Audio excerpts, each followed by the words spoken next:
Hello, yeah, welcome back to my YouTube channel. Today I'm going to show you how you can fasten the system of your phone with this simple click. So just open your settings, go to system, and open your developer option.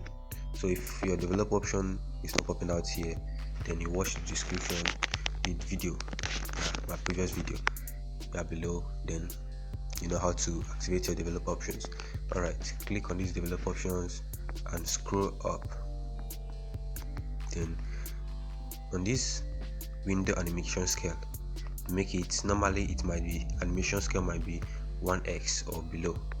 Just see animation, let me just put it at 10. You see how slow it is. So when you put it as animation scale 5, then the speed will increase. So when you activate it, put it in dot 5x, and this one as well in dot 5x, so that the fastness of your phone will increase automatically. So this is the only simple tricks you can use on fastening the drawing of your phone, how fast it is. So if you find this video useful, please kindly hit the subscribe button, like and share. See you in my next video. Bye.